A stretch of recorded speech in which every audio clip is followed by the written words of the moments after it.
Hello friends, welcome to biology classes online by Rajan Singh. और आज की इस वीडियो में हम लोग बैक्टीरिया में जो रिप्रोडक्शन होता है उसको हम लोग डिस्कस करने वाले हैं। पिछले वीडियो में हम लोग जो है बैक्टीरिया के सीरीज में बैक्टीरिया के इंट्रोडक्शन को, बैक्टीरिया के स्ट्रक्चर और उसके जितने सारे स्ट्रक्चर हैं उसको हम लोग देखे थे, और उसके सभी जो फंक्शंस थे उसको हम लोगों ने देख लिया था। और हम लोगों ने बैक्टीरिया में न्यूट्रिशन को भी देख लिया था कि बैक्टीरिया में पोषण कैसे होता है। अब हमारा अगला टॉपिक है रिप्रोडक्शन इन बैक्टीरिया, जीवाणुओं में जनन। और इसके बाद एक और टॉपिक आएगा इकोनॉमिक इम्पोर्टेंस ऑफ बैक्टीरिया। उसके बाद हमारा बैक्टीरिया टॉपिक जो है वह समाप्त हो जाएगा। तो आइए अब हम लोग रिप्रोडक्शन इन बैक्टीरिया देखें, जीवाणुओं में जनन को देखें। तो देखेंगे मेनली जो जीवाणु में जनन होता है वह जो होता है वेजिटेटिव रिप्रोडक्शन जो है एक होता है, और एक और होता है आपका अलैंगिक विधि द्वारा, मतलब ये सेक्सुअल रिप्रोडक्शन जो है यह जीवाणु में देखा जाता है। तो देखिए क्या लिखा है कि जीवाणुओं में लैंगिक जनन की प्रक्रिया कायिक तथा अलैंगिक विधियों द्वारा संपन्न होती है। कुछ जीवाणुओं में आनुवांशिक पदार्थ का विनिमय होता है, यह सदैव जो है एक दिशीय होता है। जीवाणुओं में जनन की विधियां निम्न प्रकार से है। फर्स्ट है कायिक जनन। कायिक जनन जिसको इंग्लिश में वेजिटेटिव रिप्रोडक्शन कहा जाता है। तो वेजिटेटिव रिप्रोडक्शन जो होता है उसके बाद लिखा है इसमें कि यह निम्न बिंदुओं द्वारा संपन्न होता है। पहला है द्विविखंडन, जिसको इंग्लिश में बाइनरी फिशन बोला जाता है। सेकंड है मुकुलन बडिंग। थर्ड है पुटी या सिस्ट। फोर है खंडी भवन या गोनिडिया द्वारा। तो आइए अब हम लोग एक एक करके देखें कि द्विविखंडन द्वारा जो है कैसे बैक्टीरिया में रिप्रोडक्शन होता है। द्विविखंडन बाइनरी फिशियन, यह जीवाणु कोशिका विभक्त होकर दो समान आकार की संतति कोशिकाओं का निर्माण करती है। इस प्रक्रिया को द्विविखंडन कहते हैं। तो यहाँ पर आप जो है नीचे जो डायग्राम दिया गया है इसे आप लोग देख करके समझ सकते हैं कि द्विविखंडन जो है कैसे होता है। तो इसमें होता क्या है कि जीवाणु कोशिका जो होती है वह जो है विभक्त होकर दो समान जो कोशिकाएं समान आकार की संतति कोशिकाओं का जो निर्माण करती है उसको हम लोग जो है द्विविखंडन कहते हैं। इस विधि में जो मेसोजोम होता है तो मेसोजोम जो होता है उसकी सक्रिय भूमिका होती है। इस मेसोजोम की जो है सक्रिय भूमिका होती है। केंद्रीय पदार्थ के विभाजन के समय तर्कु तंतु नहीं बनता है। जब इसमें केंद्रीय पदार्थ का विभाजन होता है तो इसमें कोई तर्कु तंतु जो है नहीं बनते हैं, अतः इस विभाजन को अर्धसूत्री विभाजन या एमाइटोसिस कहते हैं। जो इस प्रकार का जो डिवीजन होता है उसको अर्धसूत्री विभाजन या एमाइटोसिस जो है कहते हैं। तो आप लोग जो है इस डायग्राम को अच्छा से जो है अपने जो आप नोट्स बना रहे हैं उसमें अच्छा से जो है इसको आप लोग ड्रॉ कर लेंगे। तो नेक्स्ट यहाँ पर आप लोग जो है इसको भी देख लीजिए। चलिए, एक और वेजिटेटिव रिप्रोडक्शन का टाइप है मुकुलन बडिंग। तो देखिए बडिंग कैसे होता है बैक्टीरिया में। तो इस प्रक्रिया में जीवाणु कोशिका, जो बैक्टीरिया का सेल होता है, तो जीवाणु कोशिका के एक सिरे पर या उसके पास की कोशिका भित्ति की मोटाई में कमी आ जाती है तथा यहाँ से एक पतली झिल्ली युक्त कोशिका द्रव्ययी अतिवृद्धि उत्पन्न होती है। यह संरचना आकार में बढ़ती है, इसे मुकुल कहते हैं, तथा अंत में यह जनक कोशिका से पृथक हो जाती है। उदाहरण रोडोमाइक्रोबियम, इसका एग्जाम्पल हो गया रोडोमाइक्रोबियम। तो हमारा मुकुलन हो गया। अब हम लोग देखें पुटी या सिस्ट। तो जो पुटी या सिस्ट होता है, तीसरा जो वेजिटेटिव रिप्रोडक्शन बैक्टीरिया में होता है वह पुटी या सिस्ट के द्वारा होता है। तो कुछ जीवाणुओं में, कुछ जो बैक्टीरिया है उनमें जो है, जैसे एजेटोबैक्टर में प्रतिकूल परिस्थितियों में, कैसे परिस्थितियों में, तो प्रतिकूल परिस्थितियों में कोशिका का संपूर्ण जीव द्रव्य, जो सेल का संपूर्ण जीव द्रव्य होता है, कोशिका भित्ति को छोड़कर अंदर की ओर सिकुड़ जाती है। अतः इसके चारों ओर एक मोटी भित्ति का निर्माण होता है। मोटी भित्ति का एक निर्माण करता है जिसे जो है सिस्ट कहते हैं। तो पुटी या सिस्ट के द्वारा भी जो है वेजिटेटिव रिप्रोडक्शन होता है बैक्टीरिया में। अब अगला है हमारा गोनिडिया या खंडी भवन द्वारा।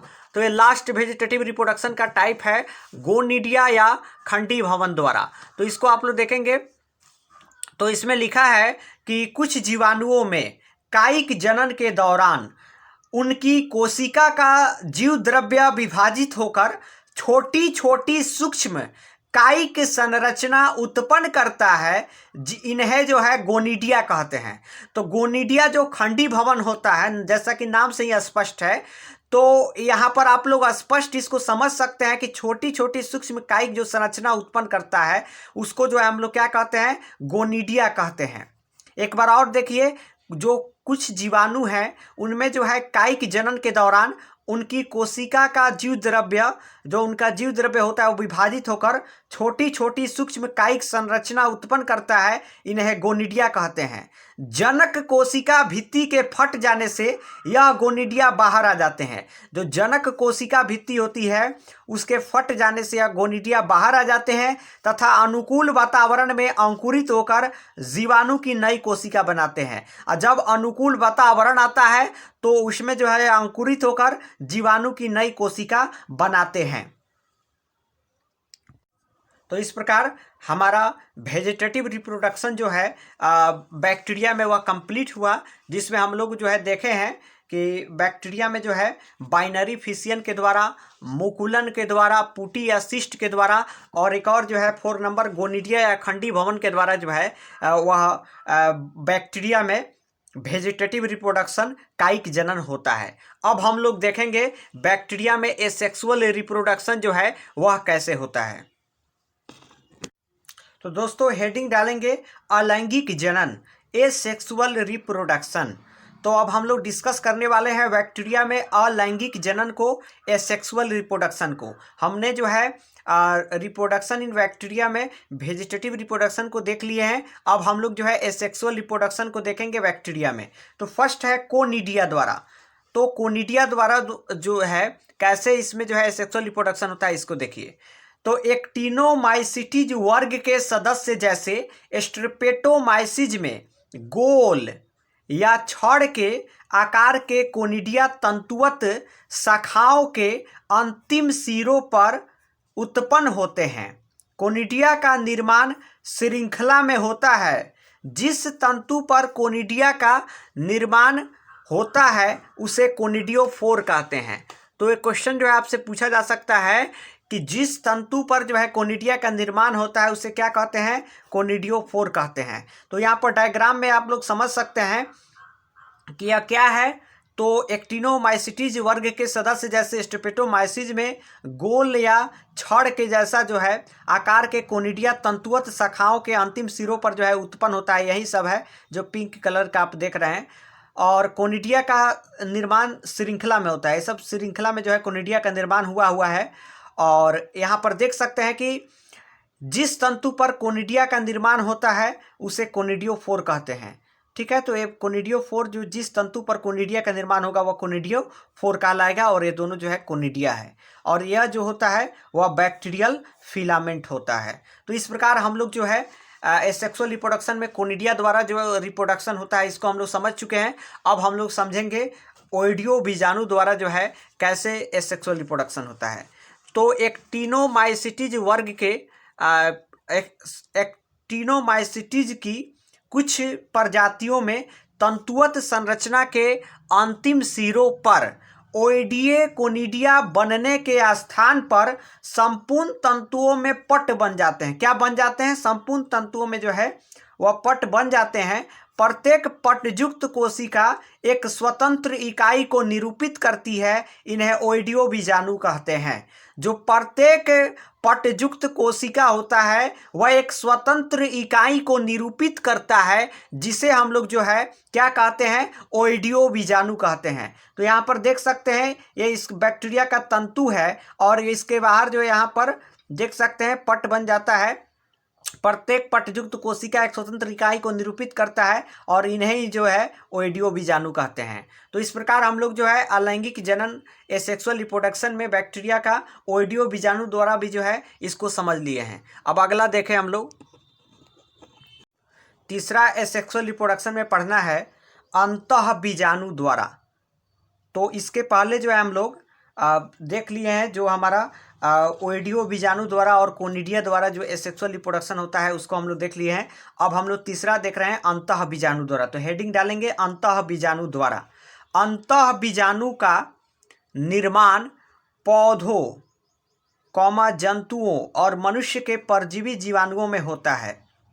प्रायः बड़े आकार के जीवाणुओं जैसे बेसिलस क्लोस्ट्रीडियम आदि में जो है ये होता है। आइए अब हम लोग इसके स्ट्रक्चर को देखें। तो स्ट्रक्चर जो है अंतः बीजाणु की भित्ति जो होती है, इसमें अंतः बीजाणु की जो भित्ति होती है विशेष प्रकार की होती है एवं अनेक स्थलों में विभेदित रहती है। इसका केंद्रीय भाग क्रोड जो है वह कहलाता है, जिसमें सघन जीव द्रव्य में घिरा क्रोमैटिन स्थित होता है। इसमें जल की मात्रा कम तथा प्रोटीन की मात्रा अधिक होती है। तो क्या होता है कि इसका जो केंद्रीय भाग होता है उस क्रोड कहलाता है, जिसमें सघन जीव द्रव्य से घिरा क्रोमैटिन स्थित होता है। इसमें जल की मात्रा कम तथा प्रोटीन की मात्रा जो है वह अधिक होती है। इसके जीव द्रव्य में डाइपिकोनिलिक, इसका जो जीव द्रव्य होता है उसमें डाइपिकोनिलिक अम्ल नामक अस्थायी कारक एवं अल्प मात्रा में एंजाइम जो है वह पाए जाते हैं। यह कोर जो होता है एक पतली झिल्ली से ढका रहता है जिसे क्रोड कला कहते हैं। क्या कहते हैं? क्रोड कला कहते हैं। इसका कोर जो होता है एक पतली झिल्ली से ढका रहता है जिसे क्रोड कला कहते हैं। क्रोड के चारों ओर बहुपरतीय ई माइनस विरल भाग बलकुट कहलाता है। बलकुट के बाहर मोटी परत चोल कहलाती है जो अंतः चोल तथा बाह्य चोल में विभेदित रहती है। इनमें तापमान की चरम परिस्थितियों, प्रकाश एवं विषालु पदार्थों के लिए प्रतिरोधी क्षमता पाई जाती है। यह 100 डिग्री सेल्सियस ताप को लगभग 20 आवर तक सहन कर सकता है। अनुकूल परिस्थितियों के आने पर अंतः बीजाणु का अंकुरण कुछ ही समय में जो है वह क्या हो जाता है, कुछ ही समय में प्रारंभ हो जाता है। एक अंतः बीजाणु के अंकुरण से केवल एक जीवाणु कोशिका बनती है, अतः प्रतिकूल परिस्थितियों में ही अंतः बीजाणु का निर्माण होता है। अनुकूल परिस्थितियों के आने पर, जो अनुकूल परिस्थितियां होती है उसके आने पर अंतः बीजाणु का अंकुरण कुछ ही समय में प्रारंभ हो जाता है। एक अंतः बीजाणु के अंकुरण से केवल जीवाणु सेल बनती है, अतः प्रतिकूल परिस्थितियों में ही अंतः बीजाणु का निर्माण होता है। अब आप लोग देख यहाँ पर जो है ए वाला स्ट्रक्चर इसको बोलते हैं एक्जोस्पेरियम, और यह है बाह्य चोल, और यह है अंतः चोल, और इसको बोलते हैं बलकुट, और यह जो यहाँ का स्ट्रक्चर रहता है उसको क्रोड कला बोला जाता है, और यह जो होता है यह इसको बोला जाता है क्रोड। तो इस प्रकार जो है अंतः बीजाणु का ये संरचना हो गया, इसी को परिभाषा के रूप में जो है ऊपर लिखा गया था। तो इस डायग्राम को जो है अच्छा से आप लोग बना लेंगे। यह अंतः बीजाणु का जो है एक संरचना है। तो देखेंगे अंतः जीवाणु की संरचना तो हम लोग देख चुके हैं। अब हम लोग देखेंगे सेक्सुअल रिप्रोडक्शन और जेनेटिक रिकम्बिनेशन।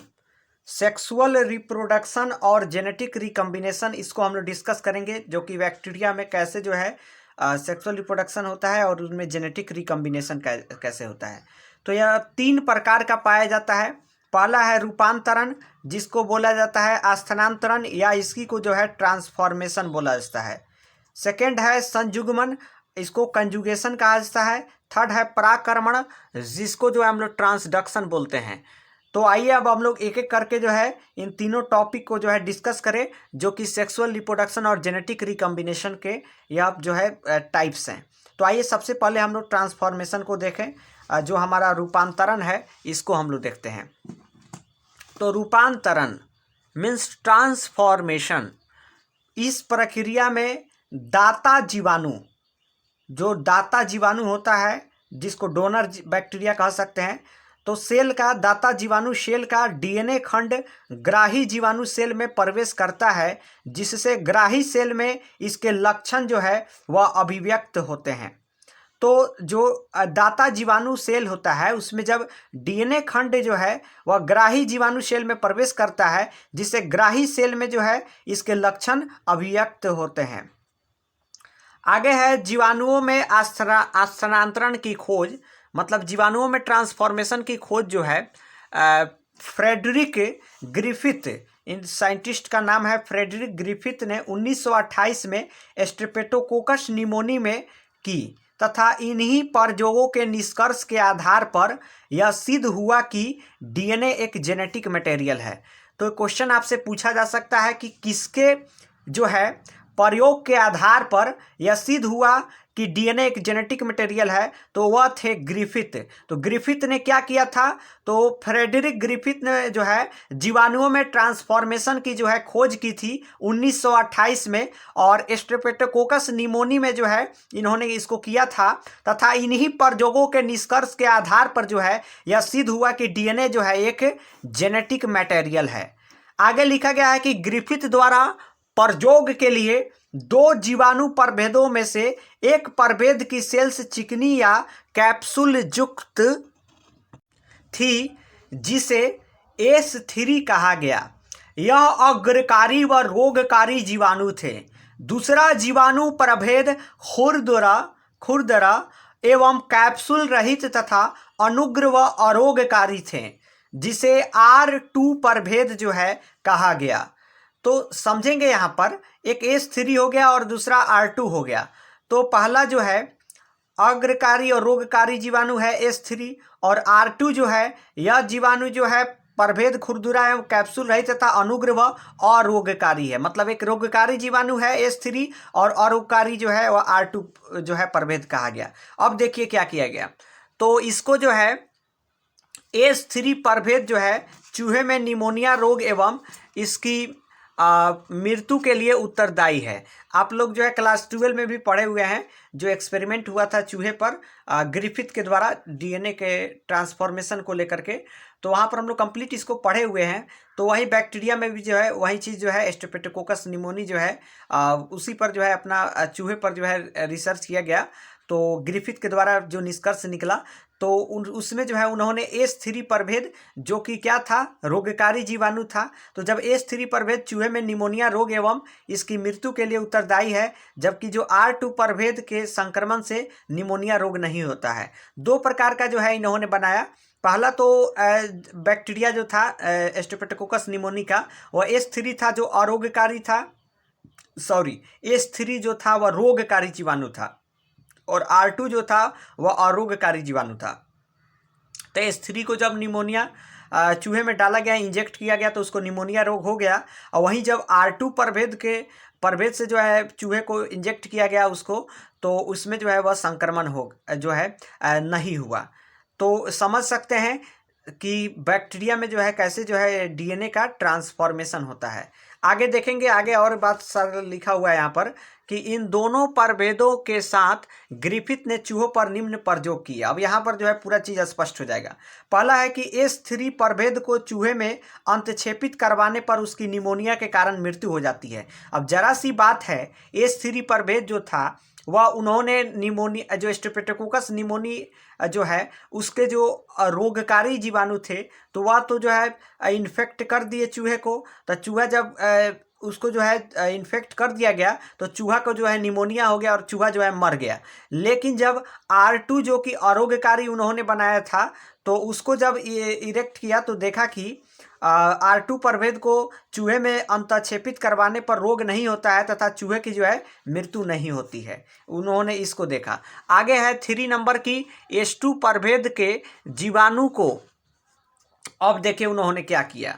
जो S2 प्रभेद के जीवाणु थे H3 प्रभेद के जो जीवाणु थे उसको 85 डिग्री सेल्सियस ताप पर गर्म करने पर यह अरोगकारी या मृत हो जाते हैं तथा इन्हें चूहे में अंतःक्षेपित करवाने पर चूहे की मृत्यु नहीं होती है। अब उन्होंने क्या किया, जो बिसैला था H3 उसको क्या किया कि 85 डिग्री सेल्सियस ताप पर गर्म किया और गर्म करके जो है अरोगकारी उसको बना दिया और जो आरोग्यकारी है उसको कर दिया और उसे जब चूहे में अंतःक्षेपित किया तो देखा कि चूहे का मृत्यु जो है नहीं होती है। आगे उन्होंने देखा कि H3 प्रभेद के जीवाणु को अधिक तापमान पर गर्म करने के पश्चात यह मृत अवस्था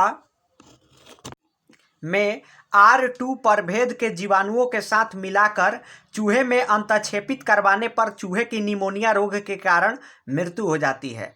अब उन्होंने क्या किया कि जो हमारा H3 था प्रभेद के जीवाणु को अधिक तापमान पर गर्म करने के पश्चात यह मृत अवस्था में R2 प्रभेद के जीवाणुओं के साथ मिलाकर चूहे में अंतःक्षेपित करवाने पर चूहे के निमोनिया रोग के कारण मृत्यु हो जाती है। तो मेन बात यहीं पर है, जब H3 प्रभेद को इन्होंने जो है गर्म कर दिया, गर्म करके बिसैला था, गर्म करने के बाद R2 प्रभेद जो था उस प्रकार के जीवाणु में जब मिला दिया तो उसके बाद क्या हुआ कि इसमें ट्रांसफॉर्मेशन हो गया डीएनए का और R2 में चला गया, जिसके कारण यह भी जो है बिसैला हो गया। और बिसैला हो जाने के कारण जो है चूहे के जो है जब इंजेक्ट किया गया दोनों को मिला करके तो चूहा का जो है वह मृत्यु हो गया। तो आप लोग इसको समझ सकते हैं कि कैसे जो है ट्रांसफॉर्मेशन होता है डीएनए का। तो आगे देख सकते हैं कि मृत चूहे के शरीर की जांच करने पर इसमें H3 प्रभेद वाले जीवाणु प्राप्त हुए। इसके आधार पर यह निष्कर्ष निकाला गया कि आरोग्यकारी R2 प्रभेद के जीवाणु मृत H3 प्रभेद का जेनेटिक मटेरियल गेन करके H3 स्ट्रेन की रोगकारी संतति जो है वह उत्पन्न करता है। तो यहीं पर मेन बात जो है बताया गया है कि जो जब H3 और R2 दोनों को जो है मिलाया गया, H3 को गर्म करके जो है उसको आरोग्यकारी करके और तब जब R2 आरोग्यकारी में मिलाया गया तब जो है उसमें क्या हो गया, तो उसमें जो है जेनेटिक मटेरियल जो है जीवाणु मृत जो था H3 प्रभेद का वह जेनेटिक मटेरियल गेन करके H3 स्ट्रेन की जो है रोगकारी संतति जो है वह उत्पन्न कर दिया। तो यहीं पर मेन बात है। लेकिन अब आगे देखिए ग्रिफिथ ने अब आगे क्या किया। लेकिन ग्रिफिथ जो थे उन्होंने स्थानांतरित होने वाले अवयवों की पहचान करने में असमर्थ रहा। लेकिन ग्रिफिथ जो थे वह जो है स्थानांतरित होने वाले जो अवयव थे उसको पहचान करने में असमर्थ रहे। आगे चलकर और सभी साइंटिस्ट आए जिन्होंने इन पर काम किया। तो आगे चलकर जो है एबेरी और एक और साइंटिस्ट का नाम आता है जिनका नाम है माकिनियोड और एक है मेरकाटी। तो मेरकाटी ने जो है एबेरी, माकिनियोड और मेरकाटी ने जो है ट्रांसफॉर्मेशन प्रक्रिया के दौरान किए गए प्रयोगों में यह सिद्ध किया कि मृत चूहे के शरीर से पृथक किए गए डीएनए खंडों द्वारा R2 जीवाणु आरोग्यकारी प्रभेद का रोगकारी H3 जीवाणु प्रभेद में रूपांतरित हो जाता है। इसके द्वारा पहली बार डीएनए की पहचान जेनेटिक मटेरियल के रूप में की गई। तो इन्होंने आगे चलकर जो अब एबेरी, माकिनियोड और मेरकाटी ने जो है ट्रांसफॉर्मेशन प्रक्रिया के दौरान किए गए प्रयोगों से यह सिद्ध किया कि मृत चूहा के जो शरीर है उसे पृथक किए गए डीएनए खंडों द्वारा R2 जीवाणु आरोग्यकारी प्रभेद का रोगकारी H3 जीवाणु प्रभेद में रूपांतरित हो जाता है। इसके द्वारा पहली बार डीएनए की पहचान जो है वह जेनेटिक मटेरियल के रूप में की गई। देखेंगे अब है कंजुगेशन, इसको हिंदी में संयुग्मन कहा जाता है। तो सेक्सुअल रिप्रोडक्शन में बैक्टीरिया में हम लोगों ने जो है ट्रांसफॉर्मेशन को देख लिया है, अब कंजुगेशन को हम लोग देख रहे हैं, संयुग्मन को। और इसके बाद एक और जो होगा वह हमारा होगा कंजुगेशन के बाद जो होगा पराक्रमण होगा। तो उस पराक्रमण को भी हम लोग देखेंगे। उसके बाद हमारा सेक्सुअल रिप्रोडक्शन जो है या बैक्टीरिया में कंप्लीट हो जाएगा। तो कंजुगेशन देखेंगे। इस प्रक्रिया का सर्वप्रथम अध्ययन जो है लेडरबर्ग व टोटम ने 1946 में इचेरिचिया कोलाई कोलाई नामक जो है जीवाणु में किया। कोलाई के एक उत्परिवर्ती प्रभेद K12 में जीवाणु सेल्स परस्पर एक दूसरे से शारीरिक संपर्क स्थापित करती है तथा एक जीवाणु सेल्स से या दाता सेल्स से आनुवांशिक पदार्थ डीएनए दूसरे जीवाणु सेल या ग्राही सेल से संयुग्म नालिका के द्वारा स्थानांतरित होती है। इस प्रक्रिया को कंजुगेशन कहते हैं। तो ध्यान से समझेंगे यहाँ पर कि जो हमारा कंजुगेशन प्रोसेस है, तो इस प्रोसेस का सर्वप्रथम अध्ययन जो है लेडरबर्ग व टोटन ने जो है 1946 में इचेरिचिया कोलाई नामक जीवाणु में किया था। तो इसमें होता क्या है कि इचेरिचिया कोलाई के एक उत्परिवर्ती प्रभेद K12 में जीवाणु सेल्स परस्पर जो होते हैं वह एक दूसरे से शारीरिक संपर्क जो है वह स्थापित करती है तथा एक जीवाणु सेल से जो है या दाता सेल से आनुवांशिक पदार्थ जो होता है डीएनए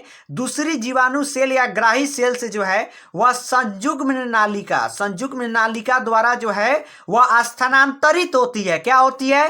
स्थानांतरित होता है। इस प्रक्रिया को जो है कंजुगेशन कहते हैं, तो संयुग्मन कहते हैं। अब आगे देखेंगे हम लोग प्रोसेस ऑफ कंजुगेशन। क्या कंजुगेशन का क्या प्रोसेस है, इसको हम लोग जो है डिस्कस करेंगे। तो अगला हेडिंग डालेंगे प्रोसेस ऑफ कंजुगेशन। तो F12 प्रभेद F प्लस प्रभेद लिखा गया है, F12 नहीं लिखा गया है। F प्लस प्रभेद जिसमें उर्वरता कारक फर्टिलिटी फैक्टर पाया जाता है जिसे दाता सेल भी कहते हैं, इसकी सतह पर पिलाई पाया जाता है। क्या पाया जाता है? इसकी सतह पर जो है पिलाई पाया जाता है। F प्लस प्रभेद जिसमें उर्वरता कारक अनुपस्थित होता है जिसे ग्राही कोशिका कहते हैं, इसकी सतह पर F माइनस पिलाई जो है वह उपस्थित जो है होते हैं। ई कोलाई में आनुवांशिक पुनर्योजन एकल दिशीय प्रक्रिया है। जो इचेरिचिया कोलाई है उसमें आनुवांशिक पुनर्योजन जो है वह एकल दिशीय प्रक्रिया है। यह प्रक्रिया जो है निम्न चरणों में होती है। पहला चरण है F प्लस दाता कोशिका एवं F माइनस ग्राही कोशिका एक दूसरे से संपर्क में आती है तथा F पिलाई द्वारा एक दूसरे से जुड़ जाती है जिससे इन दोनों के बीच नालिकाकार संरचना का निर्माण होता है जिसे संयुग्मन नलिका कहते हैं। क्या कहते हैं? संयुग्मन नलिका कहते हैं। आगे है जीवाणु प्लाज्मिड का डीएनए ही द्विरज्जुकीय होता है जिसका एक रज्जु एंडोन्यूक्लियर एंजाइम द्वारा।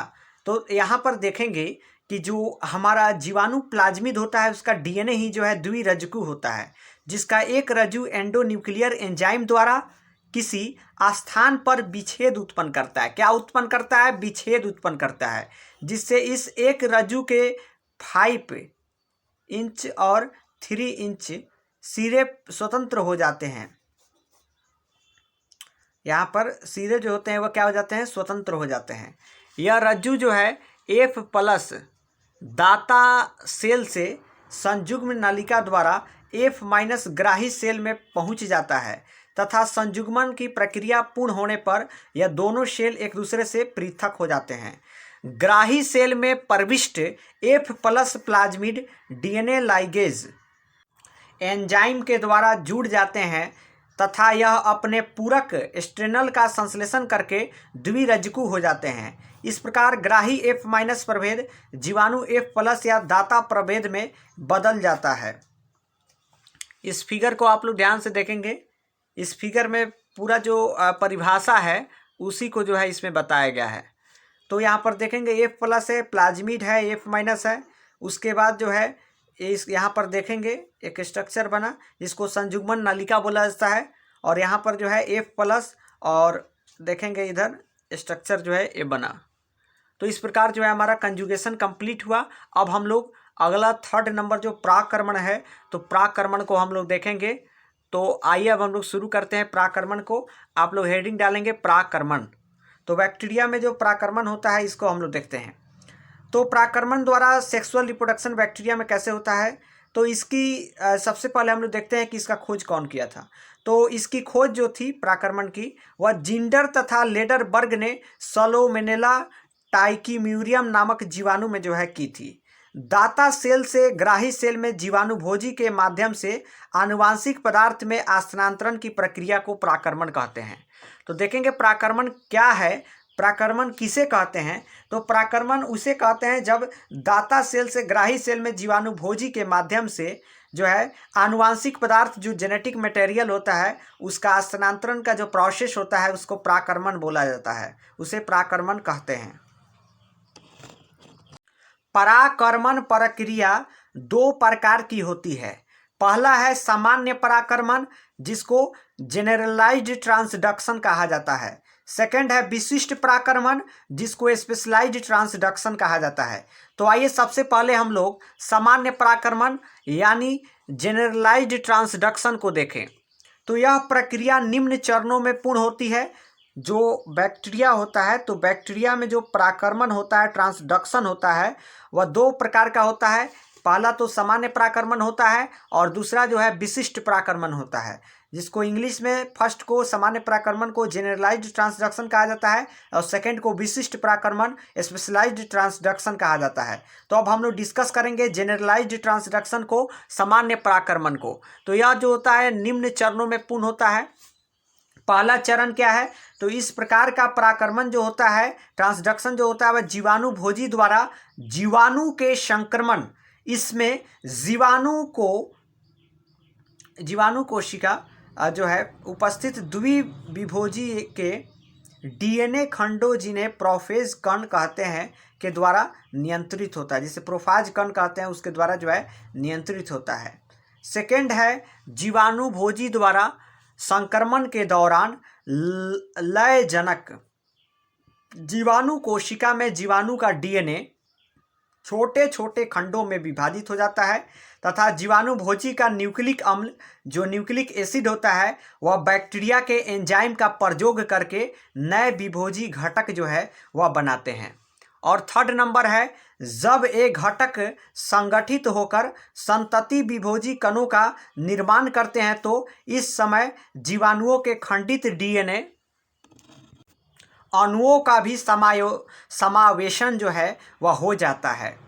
4 नंबर देखिए, इस प्रकार उत्पन्न संतति विभोजी कण जब दूसरी जीवाणु कोशिका को संक्रमित करते हैं तो विभोजी न्यूक्लिक अम्ल के साथ साथ पूर्ववर्ती जीवाणु के खंडित डीएनए अणु या जीन नव संक्रमित जीवाणु कोशिका में स्थानांतरित हो जाते हैं। इस प्रकार का डीएनए स्थानांतरण जिसमें जीवाणु जीन के किसी भी अंश को स्थानांतरित करने में विभोजी की सक्रिय भूमिका होती है, तो इसे सामान्य पराकर्मण जो है जेनरलाइज्ड ट्रांसडक्शन जो है कहते हैं। तो यहाँ पर डायग्राम को देखेंगे आप लोग, इसको अच्छी तरीक़ा से और समझने का प्रयास करेंगे क्योंकि जो है बायोलॉजी में डायग्राम का काफ़ी इम्पोर्टेंट रहता है। तो यहाँ पर इस डायग्राम को देखेंगे आप लोग ध्यान से। तो इस डायग्राम को जो है सामान्य पराकर्मण का डायग्राम है। तो इसमें यहाँ पर जो है जीवाणु कोशिका है या जीवाणु का डीएनए है और वायरस डीएनए है। इसी डायग्राम को कंप्लीट जो है परिभाषा के ऊपर लिखा गया था। तो इसी डायग्राम को देख करके जो है आप लोग परिभाषा को भी लिख सकते हैं, इसलिए डायग्राम का याद रहना बड़ा जरूरी होता है। तो इसे अच्छा से जो है आप लोग अपने नोट्स में इस डायग्राम को बनाएंगे। तो ये जीवाणु कोशिका हो गया, जीवाणु डीएनए हो गया, ये वायरस डीएनए हो गए। उसके बाद होता क्या है, आगे देख सकते हैं कि इसमें जो है आगे वायरस डीएनए, जीवाणु डीएनए और वायरस डीएनए, सामान्य वायरस और लयकारी जो है लाइटिक हो गए। तो इस तरह का जो है इसमें सारे प्रोसेस होते हैं जो ऊपर हम लोग परिभाषा में देखें, वही चीज़ जो है यहाँ पर डायग्राम में है। तो इस प्रकार ट्रांसडक्शन की कड़ी में, मतलब ट्रांसडक्शन द्वारा कैसे जो है बैक्टीरिया में सेक्सुअल रिप्रोडक्शन होता है, इसकी कड़ी में हमारा यह ट्रांसडक्शन कंप्लीट हुआ।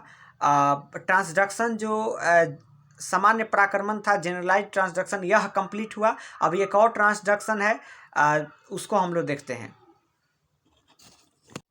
हमारा अगला जो ट्रांसडक्शन है, इसका अगला टाइप है विशिष्ट पराकर्मण, specialised transduction. Transduction mainly 2 type का होता है, जिसमें हम लोगों ने जेनरलाइज्ड ट्रांसडक्शन को देख लिया है। अब हम लोग विशिष्ट पराकर्मण को देखेंगे, स्पेशलाइज्ड ट्रांसडक्शन को, कि आखिर बैक्टीरिया में जो है विशिष्ट पराकर्मण के द्वारा, स्पेशलाइज्ड ट्रांसडक्शन के द्वारा जो है कैसे सेक्सुअल रिप्रोडक्शन होता है। तो कुछ जीवाणु प्रभेदों में बीओजी द्वारा संक्रमण के बाद भी लंबे समय तक जीवाणु कोशिका का लयन नहीं होता है, बल्कि ऐसे जीवाणु में विभोजी डीएनए एवं जीवाणु डीएनए दोनों जो है जुड़ जाते हैं तथा ये जुड़ा हुआ वियोजी डीएनए जीवाणु गुणसूत्र देखेंगे यहाँ पर गुणसूत्र को, क्रोमोसोम्स को ध्यान से देखिए, तथा यह जुड़ा हुआ वियोजी डीएनए जीवाणु गुणसूत्र या डीएनए के साथ प्रतिकृत होता है। इस प्रकार के जीवाणु को लयजनक जीवाणु कहते हैं एवं वियोजी को प्रोफाज कहते हैं। वियोजी को क्या कहते हैं? प्रोफाज कहते हैं।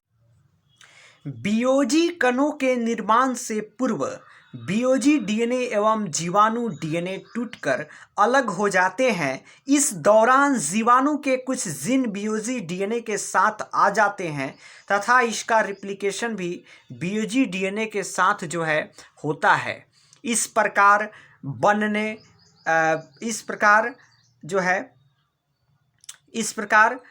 बनने संतति विभोजी कण जब अन्य जीवाणु कोशिका को संक्रमित करते हैं तो पूर्ववर्ती परपोषी जीवाणु कोशिका के जीन नव संक्रमित जीवाणु में स्थानांतरित हो जाते हैं। इस प्राक्रमण में सभी जीन समान रूप से स्थानांतरित नहीं होते हैं। केवल ऐसे विशेष जीवाणु जीन ही स्थानांतरित होते हैं जो कि जीवाणु भोजी डीएनए के साथ ज़्यादा अच्छे से जुड़े रहते हैं। आगे का जो डायग्राम है इसमें आप लोग स्पष्ट देख सकते हैं। आप लोग इस डायग्राम को देखेंगे, यहाँ पर जो डायग्राम है यह जीवाणु कोशिका जीवाणु डीएनए जो है, ये जीवाणु कोशिका है, ये जीवाणु डीएनए है, प्रोफेज। नेक्स्ट उसके बाद इस डायग्राम को देखिए, नीचे वाले डायग्राम को देखिए, ये वायरस डीएनए है, ये जीवाणु डीएनए है। आगे जो है इसमें यहाँ पर देख सकते हैं पूर्ववर्ती जीवाणु कोशिका के डीएनए या अंश जीन है। तो इस प्रकार जो हमारा विशिष्ट प्राक्रमण था, प्राक्रमण के दो जो प्रकार थे जिसमें हम लोग एक सामान्य प्राक्रमण और एक विशिष्ट प्राक्रमण पढ़ रहे थे। तो हम लोगों ने सामान्य प्राक्रमण को पढ़ लिया और उसके बाद जो है हम लोगों ने विशिष्ट प्राक्रमण को जो स्पेशलाइज्ड ट्रांसडक्शन है उसको भी हम लोगों ने पढ़ लिया और यही जो है स्पेशलाइज्ड ट्रांसडक्शन का डायग्राम है। तो आप लोग डायग्राम को अच्छा से जो है क्लियरली अपने नोट्स में बनाएंगे। और अगर आप चैनल पर नए हैं तो आप चैनल के प्लेलिस्ट में जाइए, वहाँ पर जो है और अधिक जो वीडियोज़ हैं आपके बीएससी बॉटनी या बीएससी जूलॉजी से रिलेटेड वो अपलोडेड है। वहाँ से जाकर के आप लोग उस वीडियोज़ को देखिए और अपने दोस्तों में इस चैनल को शेयर करिए ताकि और अधिक स्टूडेंट जो है इस चैनल से जुड़ सके और उनके एग्ज़ाम के प्रिपरेशन में हेल्प हो सके और उनका भी जो है अधिक से अधिक लाभ हो सके। इसलिए आप लोग चैनल को ज़रूर शेयर करेंगे, ठीक है। अगर आपको बीएससी से रिलेटेड या इस टॉपिक से रिलेटेड किसी भी तरह का डाउट है तो आप लोग कमेंट बॉक्स में कमेंट कर सकते हैं। Thanks for watching this video. फिर मिलेंगे हम लोग अगले नेक्स्ट वीडियो में, तब तक के लिए टाटा बाय बाय।